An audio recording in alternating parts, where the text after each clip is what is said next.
Over to you. So what is the plan? Is it that I take questions, or would you like me to make a statement? What is? And of course, I'd like to thank all the people of Mizoram. When I was disqualified by the BJP, they supported me and prayed for me. Look, as far as what our strategy is going to be, I'm not going to be laying out our strategy in a press conference. That would not be very smart of me, and that's not something that I'm interested in doing. I would not agree with that. No, I would not agree with that statement. In fact, I am ready to have a bet with you. Over to you. So what is the plan? Is it that I take questions, or would you like me to make a statement? What is? Your call. Well, it's a pleasure for me to be here in Mizoram. I always like coming here, meeting the people. We had a very nice walk through Aizawl yesterday, where large numbers of people came out. And I think people from all political formations came out in the walk, similar in spirit to the idea of Bharat Jodo. So that was very nice. And of course, I'd like to thank all the people of Mizoram. When I was disqualified by the BJP, they supported me and prayed for me. And I'm very, very grateful for that. If you have any questions, I'd be happy to answer them. Yesterday, I mentioned that. Please, one by one, the gentleman will point out.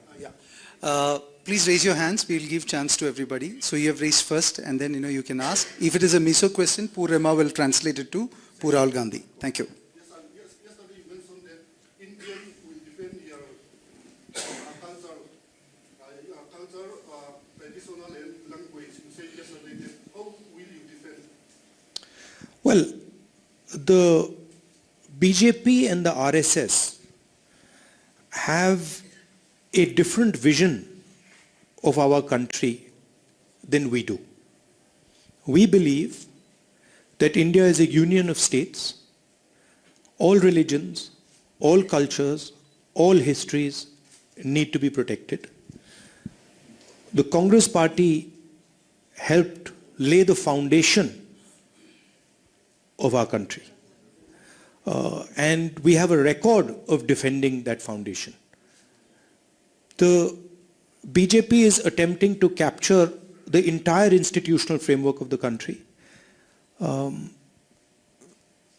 We believe that the institutional framework of the country, institutions of the country, belong to the people of India and not to one political organization.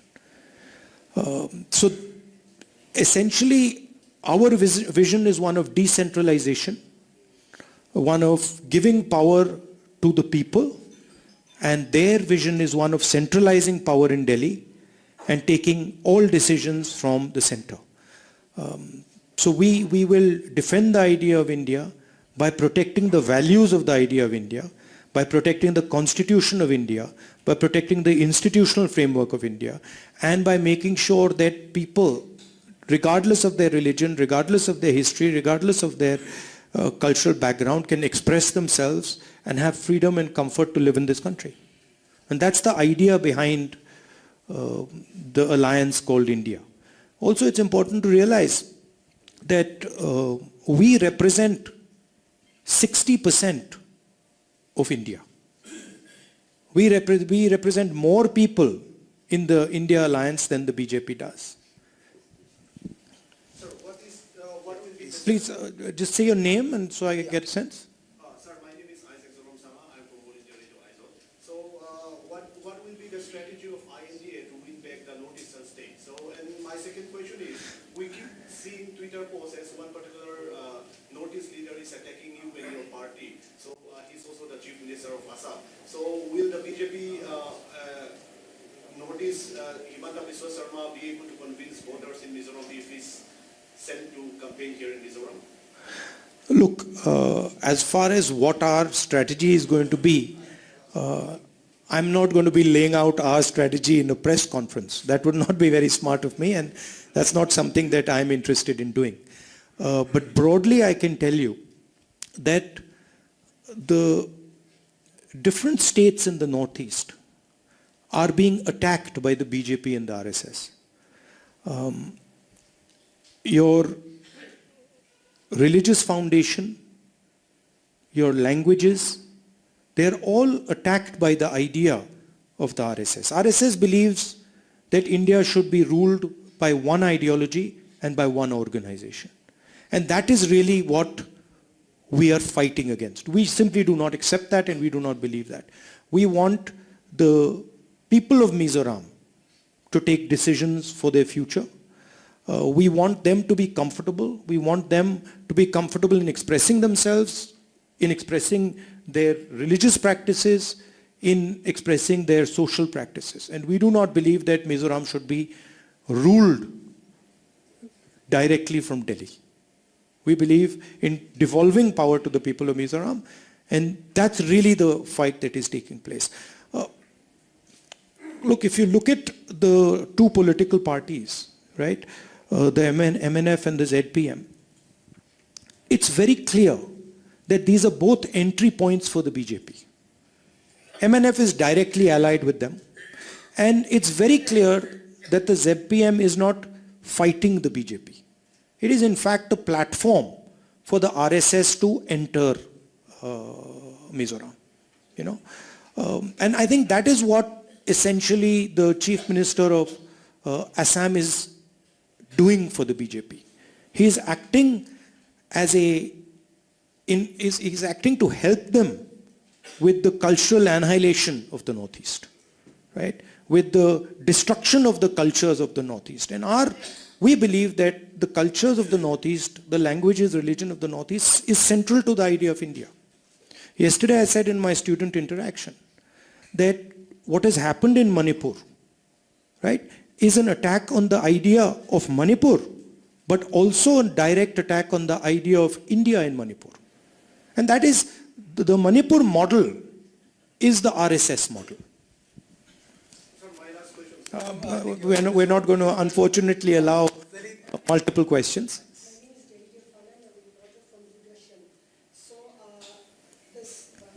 you know, Mizoram is a very pro-Israel state, and the recent CWC resolution regarding the Israel-Palestine conflict has, many people regard this as support of terrorist group Hamas, and BJP also has spoken out on that.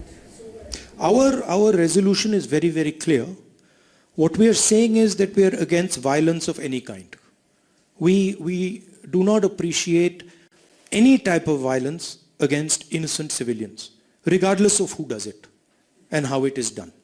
And that's very clear in our resolution. There's no question of condoning violence. Anybody who kills civilians is wrong, and any killing of civilians is a crime. That's our position. And we oppose any murder of innocent civilians, anywhere. And the 25 seats from Northeast for the Lok Sabha election is very crucial, as well as for the upcoming Mizoram polls. So how is Congress, currently you are now very weak? Where? In the states. I would not agree with that. How is your... No, I would not agree with that statement. In fact, I am ready to have a bet with you that the Congress party is going to be forming the government in Mizoram. I'd happily do that. There's no question. It's quite clear that the people of Mizoram understand what is being done. The large contours of the election, the real question is the RSS going to control Mizoram? Yes or no? And the RSS has two ways of controlling Mizoram. One is the ZPF and the other is the MNF. The Congress party is ideologically opposed to the RSS. We will fight them tooth and nail, any corner of the country, wherever they are. They understand that, we understand that. So for them, these type of parties like the ZPM and the MNF, these are entry points. And the people of Manipur understand that, Mizoram understand that very clearly. Right? And that is why I'm confident that the Congress party will do very well. No, here. After that, we will come to you, sir. My name is Caroline and I'm from Mizoram. So sir, I have a question about the upcoming polls in the state. In the speech that you have made yesterday, you have spoken about the successful Congress leadership in Rajasthan, Karnataka and others, especially concerning the youth and the healthcare schemes. And what can you offer for Mizoram that is unique to the state and different from what we have seen from the past? And like, can we expect youth health insurance cover of like 25 lakhs like that it's done in Rajasthan? Also, my second question. No, let me answer that. And let's keep it to one question so everybody gets a chance. See, what we've been doing across the country, and this is very different than the way the BJP thinks about things. What we believe is in testing ideas. And then if the idea works, we believe in scaling the idea and moving the idea to the rest of the country. And what we've been doing is, in each one of the states where we have a government, we've been developing a vision for the people of that state. Now, you mentioned Rajasthan. Rajasthan today has the best healthcare policy in India, without any doubt. In fact, I would even say that Rajasthan as a state has one of the best healthcare policies in the world. 25 lakhs per person. Any type of surgery you need, whether you have cancer, whether you have heart disease, whether you have diabetes, it is all free in Rajasthan. And I think huge credit goes to the Congress party for developing that scheme. If we move from Rajasthan, we go to Karnataka. We've developed a structure of social security, five pillars: protection for farmers, protection for women, free bus tickets, cheap gas cylinders. And what we've designed is a social security system that protects the weakest people in the state of Karnataka. And it is universally accepted that the best social security program in the country today is in the state of Karnataka. I'm answering. I got to give you some detail also, right? And then if we move to Chhattisgarh, 2,500 rupees per quintal of rice. That's the highest price that a farmer gets in the country. And then also in Chhattisgarh, we've come out with a concept which is similar to some of the work that we are proposing to do here, which is essentially providing support to entrepreneurs, to weaker sections, to transform their life, financial support, banking support, technical support. So we are developing these different models in our states, and our idea is that when we come to power in Delhi, we will take the Rajasthan healthcare program and expand it to the rest of India. We will take some of the ideas from Chhattisgarh with regards to manufacturing, small-scale manufacturing, and expand them to the rest of India. We will take the social security program in Karnataka and expand it to the rest of India. Now, we've also developed a similar concept for Mizoram. And essentially, we're looking at old age pension, 2,000 rupees a month, gas cylinders at 750 rupees, and Tang Punya, which is economic empowerment for entrepreneurs and for people who have struggled. So this is some of the work that we're doing.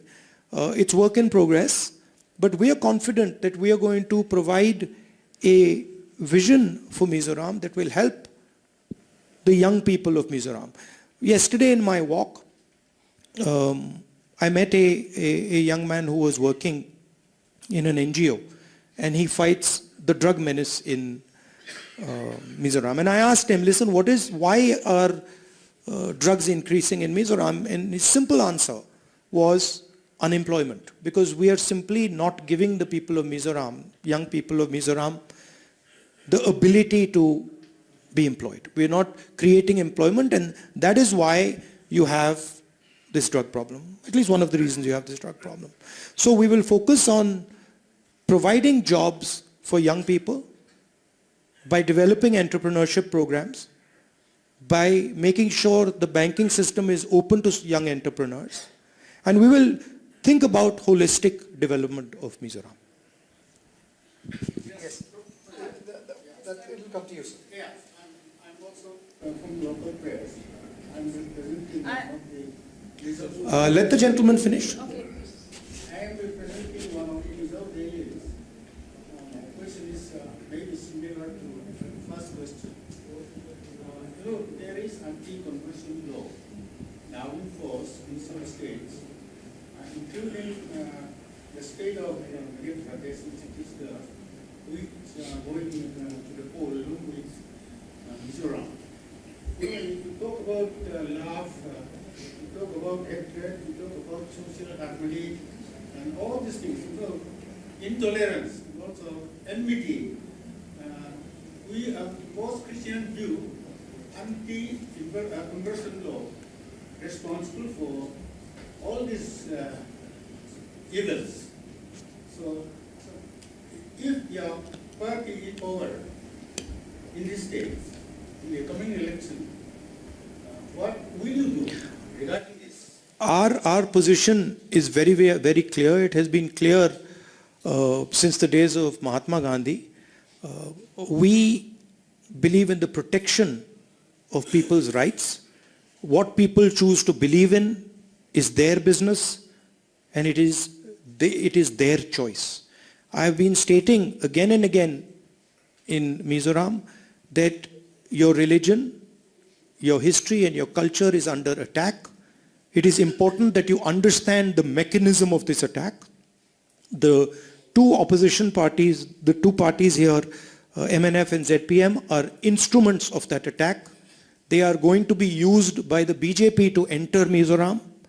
MNF is already working with the BJP and the RSS, and the ZPM is no different.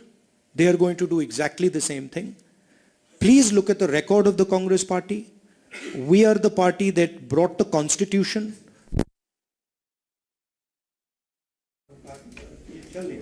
We are the party that has defended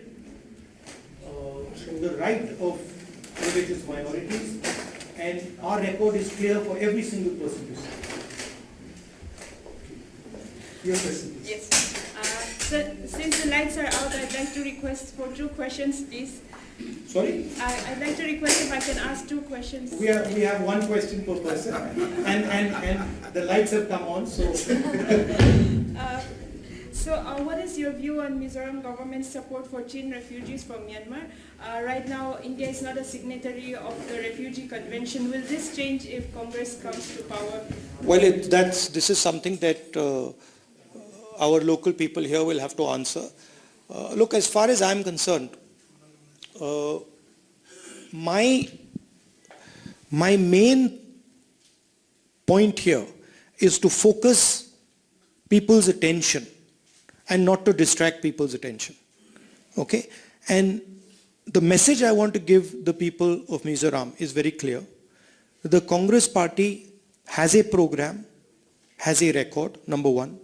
Number 2, both the parties, no matter what they say, the ZPM and the MNF are instruments for the BJP and the RSS to enter this state. The Congress party can never be an instrument for the BJP to enter because we are ideologically completely aligned against the BJP. So that is something the youngsters of Mizoram should think about. When we talk about an attack on the culture or the attack on the religion, a lot of the questions that are coming here, the instruments of that attack are the RSS and the BJP and the parties that ally with them to allow them to enter the state. So when you're going to vote, keep in mind that the separation between the ZPM and the MNF and the BJP is not as deep as you think. The ZPM and the MNF are acting in the interest of the BJP, and both of them have admitted it. Both of them have said. MNF, of course, is directly allied with the BJP, and the ZPM has said that we will work with the BJP. It's very clear. So the youngsters of Manipur, of Mizoram, have to understand two things. The most important thing for you is employment and a social security program that protects you, healthcare program that protects you. And as important as that is the defense of your culture, your religion, your tradition, the idea of Mizoram, which has been attacked in a state right next to you. Manipur has been attacked by the BJP. Manipur has been attacked by the BJP using local parties. So it is something that you must keep in mind. And the final thing I'd like to say is the Congress party is ideologically opposed to the RSS and the BJP. We have fought them since 1920, since when the RSS was born, and we will fight them till we are around. Working for several media outlets. My question is, what are your plans for to survive? To revive the Congress party in the Northeast, where your party is now marginalized? So, do you think that you can achieve that before the? See, these ideas, you know, like the party is marginalized. Look, last I heard, the Congress party was marginalized in Karnataka. We smashed the BJP in Karnataka. Then I heard that the Congress party is marginalized in Telangana. Now I'm hearing the BJP is going to be smashed in Telangana. Then I heard Mr. Advani wrote that the laboratory of the BJP is Madhya Pradesh. We're going to decimate the BJP in Madhya Pradesh. BJP is a very strong party in Chhattisgarh. We have wiped them out of Chhattisgarh. We're going to defeat them again in the election. BJP is a very strong party in Rajasthan. Well, we defeated them the last time, we're going to defeat them again this time. Right? And we're going to do the same to them in the Northeast. Please do not underestimate the idea of the Congress party. There's a big difference between the idea of the Congress party, which is deeply embedded in the hearts of the people of Mizoram and the hearts of the people of the Northeast. And it's very easy for the BJP to portray using the media that they control, you know, such statements that our party is marginalized. It's not marginalized. Don't worry. Just be a little bit patient and see what happens in Mizoram. Yes. No, here, we'll come to the side. Mine is not going to be a technical question.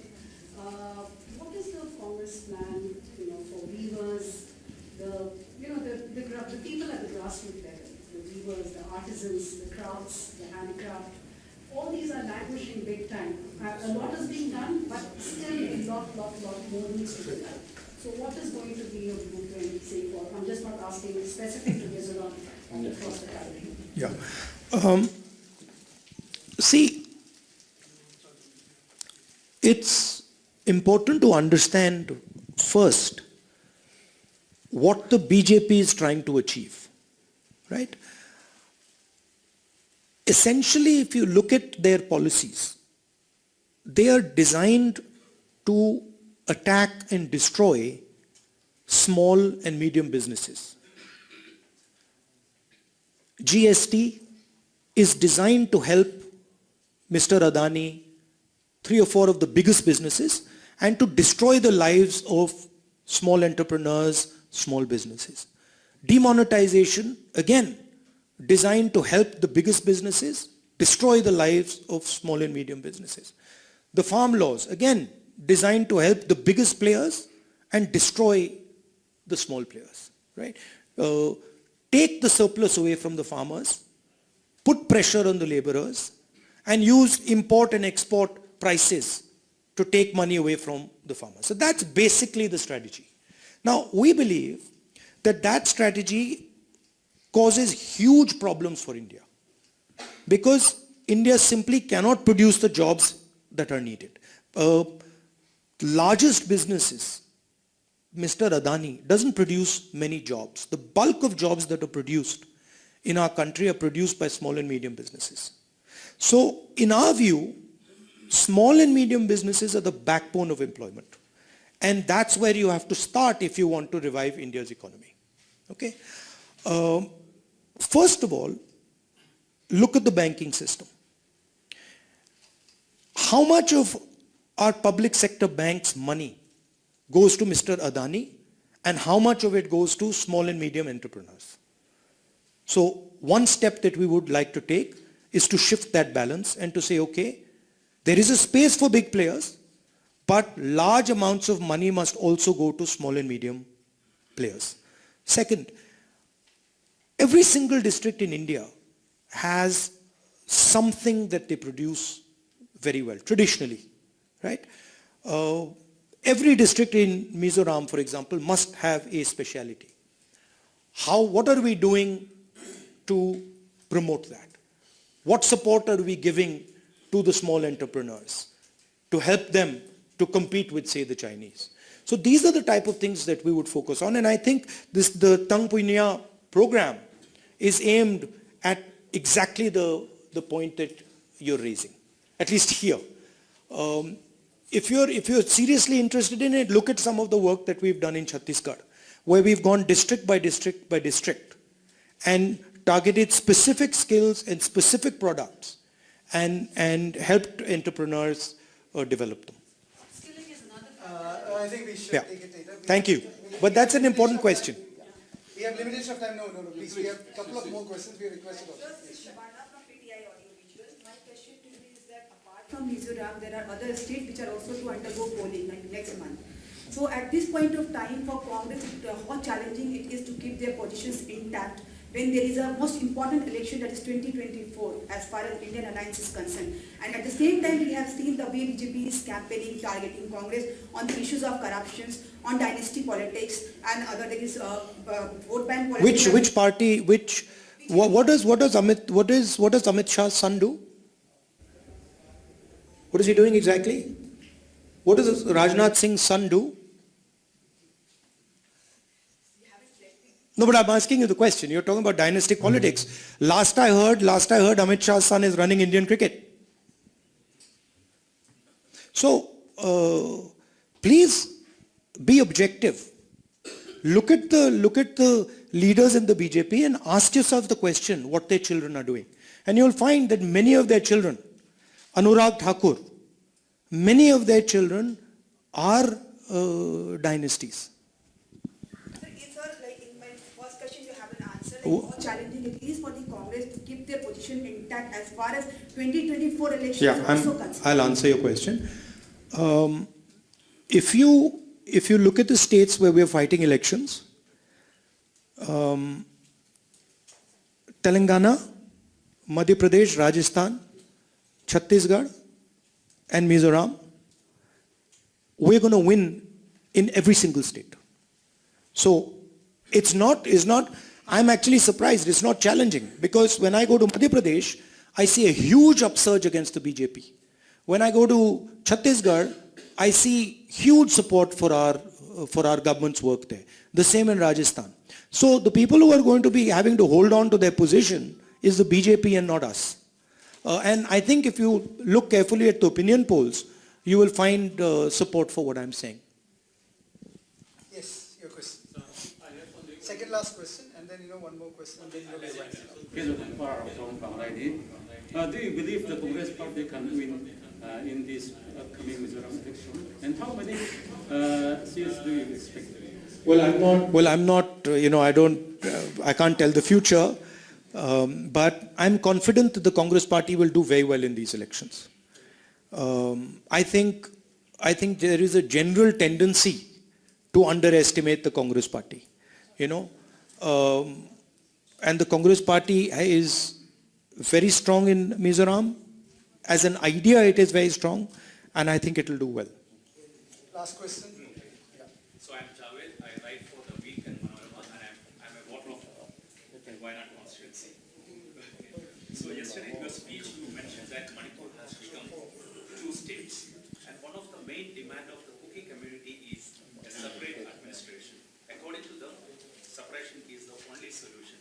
What is Congress party's stand on this demand? Look, my point yesterday was that it is the first time in my political career that I have been to a state and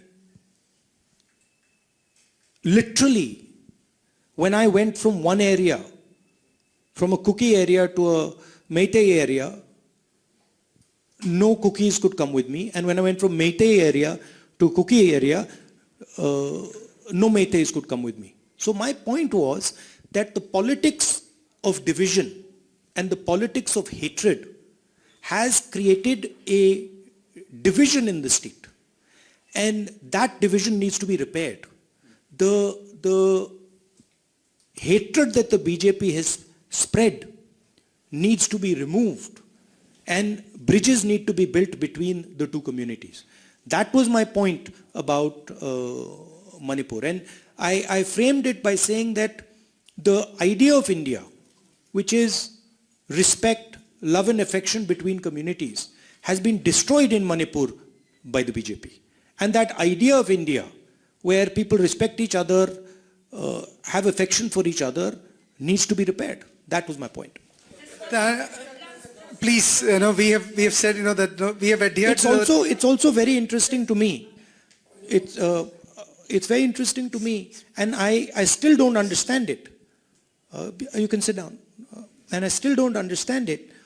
Why has the Prime Minister of India not gone to Manipur till today? It's a puzzle that I cannot answer. He is the Prime Minister of our country. A state is burning for 4 months. The government has absolutely no control over it. The government has essentially surrendered. And the Prime Minister does not think that he has a responsibility to go to the state to try and calm things down. It's a shocking thing to me. Thank you very much. And the press conference, please. I think I'll handle it. Well, thank you. You've asked a question. Now I've got to go for the public meeting. Thank you very much. Once again, it's always a pleasure for me to come here. I think after the elections, I will come here for a longer trip. I think I need to travel a little bit in the Northeast. I need to travel in Mizoram and meet as many of the people of Mizoram as possible. So I'm looking forward to doing that. Please keep in mind that this election is about your development. It is about a vision for the future of Mizoram. But it is also about defending the idea of Mizoram.